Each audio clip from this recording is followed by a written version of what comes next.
Assalamualaikum. Kesempatan kali ini kita akan belajar tentang buku KIA, buku kesehatan ibu dan anak. Buku KIA wajib dibawa ke fasilitas kesehatan, posyandu, kelas ibu, dan PAUD. Buku KIA berisi tentang kesehatan ibu hamil, bersalin dan nifas, juga anak. Setiap ibu hamil wajib mempunyai satu buku KIA. Buku KIA tersedia di posyandu, polindes atau ponkesdes, puskesmas pembantu, puskesmas, bidan praktik, dokter praktik, rumah bersalin, dan rumah sakit. Pada halaman ini ada daftar isi. Ada kesehatan ibu, ada kesehatan anak. Di sini pada kesehatan ibu ada ibu hamil, untuk ibu bersalin, ibu nifas, keluarga berencana, catatan kesehatan ibu hamil, catatan kesehatan ibu bersalin, ibu nifas, dan bayi baru lahir. Kemudian ada cuci tangan pakai sabun dan keterangan lahir. Pada kesehatan anak ada bayi baru lahir atau neonatus, kemudian catatan imunisasi anak, ada anak usia 29 hari sampai 6 tahun, kemudian pemenuhan kebutuhan gizi dan perkembangan anak, kemudian ada juga KMS, DSDIDTK, dan perlindungan terhadap anak. Pada halaman selanjutnya ada identitas keluarga. Di sini berisi nama ibu, tempat tanggal lahir, dan seterusnya. Nah, identitas keluarga bisa diisi oleh tenaga kesehatan, kader, dan juga ibu hamil. Pada halaman selanjutnya yaitu pemeriksaan kehamilan. Pemeriksaan kehamilan, pastikan ibu hamil mendapatkan pelayanan pemeriksaan kehamilan yang meliputi pertama, pengukuran tinggi badan, cukup 1 kali. Kemudian penimbangan berat badan setiap kali periksa. Yang kedua yaitu pengukuran tekanan darah atau tensi. Kemudian yang ketiga, pengukuran lingkar lengan atas. Kemudian yang keempat, pengukuran tinggi rahim. Nah, pengukuran tinggi rahim ini dilakukan pada kehamilan trimester kedua ya ibu-ibu. Halaman selanjutnya yaitu penentuan letak janin atau presentasi janin dan penghitungan denyut jantung janin. Nomor 6, penentukan status imunisasi tetanus toxoid atau TT. Bisa dibaca di tabel yaitu TT1 sampai TT5 ya ibu. Kemudian pada nomor 7, pemberian tablet tambah darah. Nah, setiap ibu hamil sejak awal kehamilan wajib setiap hari minum tablet tambah darah. Minimal selama kehamilan yaitu 90 tablet atau sesuai dengan kebutuhan. Yang ke-8 yaitu tes laboratorium. Di sini bisa dilakukan di bidan, rumah sakit ataupun puskesmas. Kemudian di halaman selanjutnya, konseling dan penjelasan. Nomor 10, tata laksana atau mendapatkan pengobatan. Nah, di bawahnya ada ikuti kelas ibu. Yang pertama, kelas ibu hamil. Yang kedua, kelas ibu balita. Tanyakan pada petugas kesehatan jadwal pelaksanaan kelas ibu.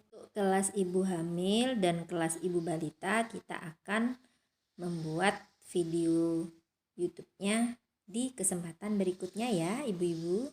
Seandainya ibu sudah tahu atau sudah membaca, mohon dicentang ya ibu-ibu ya, seperti contoh ini. Kemudian pada halaman selanjutnya ada perawatan sehari-hari. Yang pertama, makan beragam makanan secara proporsional dengan pola gizi seimbang dan lebih banyak daripada sebelum hamil. Jadi ibu-ibu harus seimbang ya. Jangan terlalu banyak Misalkan terlalu banyak susu, itu nggak seimbang. Jadi sesuai dengan, nah seperti ini Bu. Jadi yang paling banyak itu tetap ada di makanan pokok, nggih. Kemudian di atasnya ada lauk, sayur, dan terakhir itu garam. Jadi tidak boleh kebanyakan garam daripada nasi atau masakan pokok. Nomor 2 ada istirahat yang cukup. Tidur malam paling sedikit 6-7 jam dan usahakan siangnya tidur atau berbaring 1-2 jam. Nah, ibu hamil itu sebaiknya miring kiri. Untuk daerah endemis malaria, sebaiknya gunakan kelambu.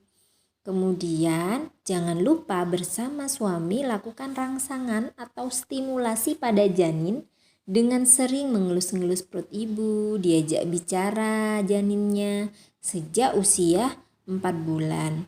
Boleh dengan melafalkan Al-Quran atau bernyanyi atau bercerita. Itu sangat bagus untuk merangsang stimulasi janin. Selanjutnya menjaga kebersihan diri. Mencuci tangan pakai sabun dengan air mengalir sebelum makan, setelah buang air besar dan buang air kecil.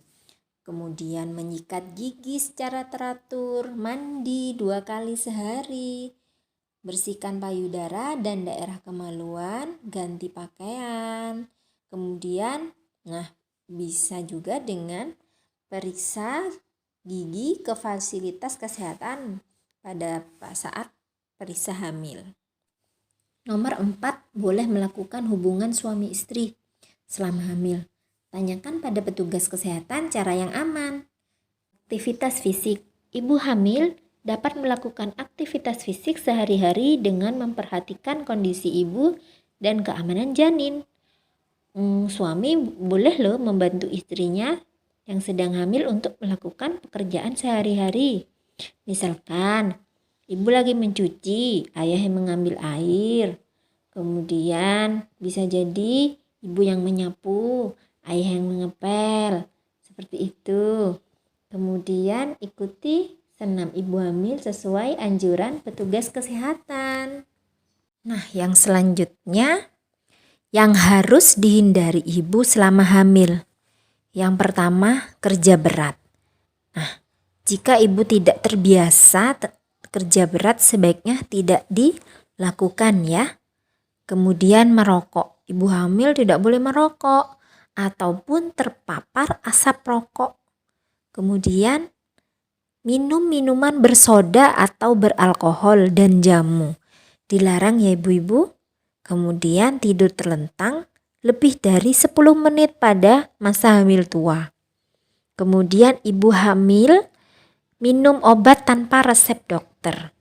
Misalkan ibu pusing kemudian beli ke apotik beli obat pusing. Nah, itu sebaiknya tidak dilakukan. Lebih baik periksa dulu, nggih. Kemudian stres berlebihan. Nah, tanyakan kepada bidan, perawat atau dokter untuk penjelasan lebih lanjut terkait kehamilan. Sekian dulu penjelasan Bu KIA pada sesi ini. Assalamualaikum semuanya.